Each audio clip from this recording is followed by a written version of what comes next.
Hello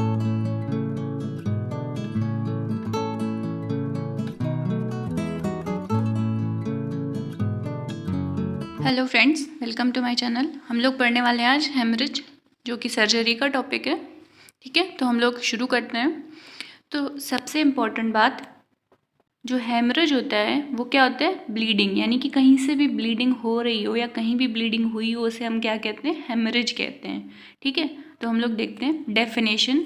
ये बात याद रखिएगा, haemorrhage is also known as bleeding. तो haemorrhage is the loss of blood due to the rupture of blood vessel, यानी कि ब्लड का लॉस हो रहा है ब्लड वेसल के रप्चर होने की वजह से। ब्लीडिंग में अकर्स एक्सटर्नली और internally into the serious cavity. Serious cavity की वो अंदर भी हो सकती है ब्लीडिंग और वो बाहर भी हो सकती है। ठीक है, अभी हम लोग क्लासिफिकेशन पढ़ेंगे, तब हम लोग देखेंगे कि क्लासिफिकेशन जो है वो किन किन बेसिस पे हुआ है। ठीक है, ये यहाँ पर डेफिनेशन है, तो आप याद रखिएगा जो भी आपको याद हो। Haemorrhage is the loss of blood due to the rupture of blood vessel. Bleeding में अकर्स एक्सटर्नली और internally into the serious cavity. दूसरा है haemorrhage is the loss of blood from the body as a result of injury और illness. मतलब किसी injury या illness की वजह से ब्लड लॉस हो रहा है या ब्लीडिंग हो रही है, तो उसे क्या कहेंगे? हेमरेज कहेंगे। मतलब जहाँ जहाँ से भी ब्लीडिंग हो सकती है उन सारी कंडीशंस को हम लोग हेमरेज कहते हैं इन मेडिकल टर्मिनोलॉजी। ठीक है, और देखते हैं हम लोग लास्ट डेफिनेशन। तो haemorrhage means the loss of blood from the vascular system associated with an absolute reduction in the circulatory blood volume of the body. मतलब बॉडी का जो ब्लड वॉल्यूम है, इतना ज़्यादा ब्लड लॉस हो चुका है कि वो कम हो गया है, ब्लड वॉल्यूम रिड्यूस कर गया है, तो उसे भी क्या कहेंगे? हेमरेज। और हेमरेज सीवियर केसेस में लाइफ थ्रेटनिंग हो सकता है। ठीक है, अब हम लोग क्लासिफिकेशन देखते हैं। तो क्लासिफिकेशन जो है वो 4 क्लासिफिकेशन हमने पढ़ने हैं। तो हम जो पहला क्लासिफिकेशन पढ़ेंगे वो किस बेसिस पे? नेचर ऑफ द वेसल्स, यानी कि ब्लड वेसल कौन सी है, किससे ब्लीडिंग हो रही है, उसके बेसिस पर ये पहला क्लासिफिकेशन है। इसके अकॉर्डिंग हेमरेज हम लोग 3 टाइप का पढ़ेंगे: आर्टीरियल हेमरेज, वीनस हेमरेज और कैपिलरी हेमरेज। ठीक है, तो nature of the blood vessel के बेसिस पे 3 प्रकार का हेमरेज होता है: आर्टीरियल, वीनस और कैपिलरी। ठीक है, हम लोग सबसे पहले देखते हैं आर्टीरियल हेमरेज। तो आर्टीरियल हेमरेज में क्या होता है? जो ब्लड लॉस होगा वो कहाँ से होगा? आर्टरी से होगा। बस यही मतलब है आर्टीरियल हेमरेज का। ठीक है, और वीनस में क्या होगा? ब्लड लॉस वेन से होगा, और कैपिलरी में ब्लड लॉस कैपिलरी से होगा। तो किस में किस तरीके से ब्लड लॉस होता है ये देखते हैं। हम लोग देखते हैं आर्टीरियल हेमरेज। आर्टीरियल हेमरेज में क्या होता है? ब्लड जो है वो आर्टरी से रिलीज होगा, यानी कि ब्लीडिंग जो होगी वो आर्टरी से होगी। और ब्लीडिंग कैसी होगी? स्पुट्स के फॉर्म में होगी। मींस ब्लीडिंग सडनली होगी और फोर्सफुली होगी, जैसे कि पल्स चल रही होती है उस तरीके से ब्लीडिंग होगी। ठीक है, bleeding spurts with the each heart beat and blood is bright red colour, क्योंकि आर्टरी से हो रहा है तो ब्लड का कलर जो होगा ब्राइट रेड होगा, और अगर ये वेन से होता तो ब्लड का कलर डार्क रेड होता। ठीक है, it is more serious type. ये थोड़ा सीरियस टाइप का होता है, क्योंकि इससे जो शॉर्ट ड्यूरेशन में बहुत ज़्यादा ब्लड लॉस हो जाता है, इसलिए ये सीरियस होता है। ठीक है, सीरियस टाइप और large amount of blood may be lost in the short time, इसलिए कि क्योंकि इसमें सडनली ब्लड लॉस हो रहा है, सडनली और पल्सेशन फॉर्म में फोर्सफुली ब्लड निकल रहा है, इसलिए इसमें शॉर्ट टाइम में ब्लड लॉस बहुत ज़्यादा हो जाता है।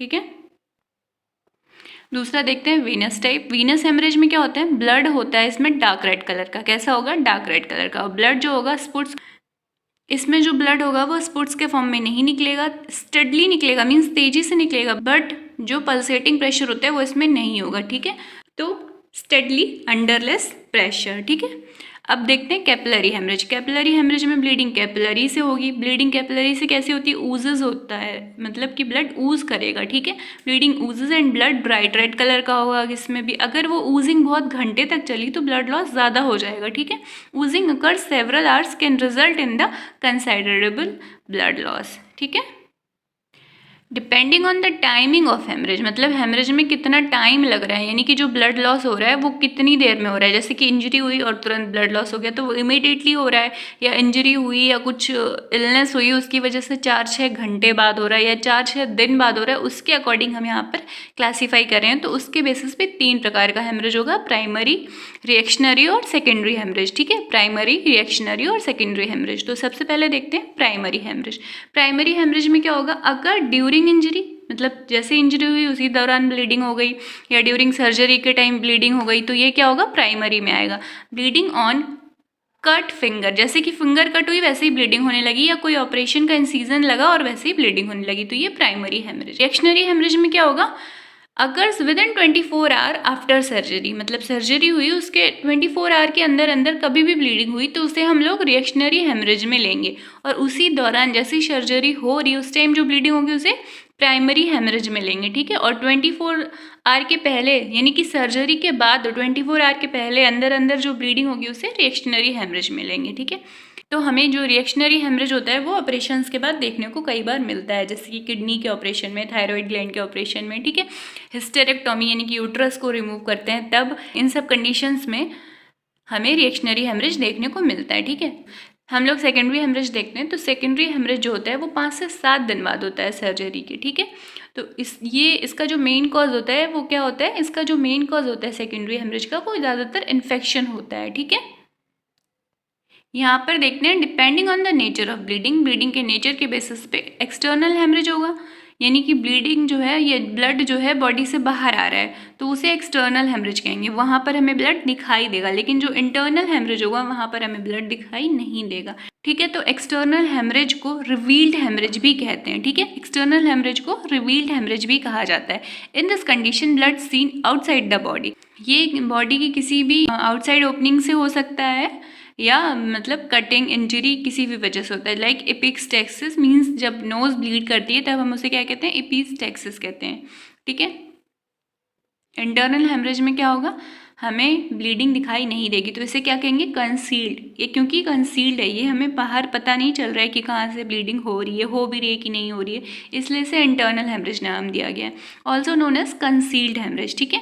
इसमें क्या होगा, स्प्लेनिक रप्चर फॉलोइंग इंजरी, यानी कि कोई इंजरी हुई जिसकी वजह से स्प्लीन में कुछ रप्चर हो गया, या एक्टोपिक जेस्टेशन हुआ उसमें कुछ रप्चर हो गया, तो ये सब क्या होंगे, इंटरनल हेमरेज का कॉज होगा, ठीक है। हम लोग देखेंगे डिपेंडिंग ऑन द ड्यूरेशन। अभी हमने देखा था टाइमिंग, यानी कि कितनी देर में शुरू हो रही है ब्लीडिंग।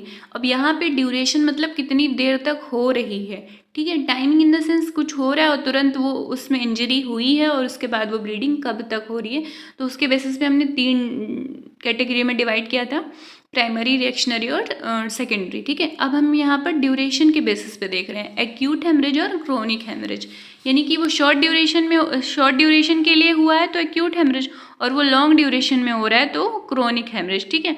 तो जो एक्यूट हेमरेज होगा वो अगर सडनली होगा, और साइन एंड सिम्टम जो होंगे वो अपीयर होंगे इमीडिएटली, जब भी कुछ हो रहा है उसके साइन एंड सिम्टम तुरंत अपीयर हो रहे हैं तो वो एक्यूट में आ जाएगा, ठीक है। Like oesophageal variceal bleeding due to portal hypertension. अब पोर्टल हाइपरटेंशन क्या होता है, मीन्स जो हमारा पोर्टल सिस्टम है, हिपैटिक पोर्टल सिस्टम, वहाँ पर प्रेशर बढ़ जाता है, उसी को क्या कहते हैं हम लोग, पोर्टल हाइपरटेंशन। यहाँ पर जो हिपैटिक पोर्टल वेन होती है वो पोर्टल सिस्टम की मेन वेन होती है, अगर वहाँ पर कोई ब्लॉकेज आ गया है तो वहाँ पर कोई ऑब्स्ट्रक्शन या ब्लॉकेज अगर आ गया है तो वो हाइपरटेंशन इंक्रीज करेगी पोर्टल सिस्टम का, ठीक है।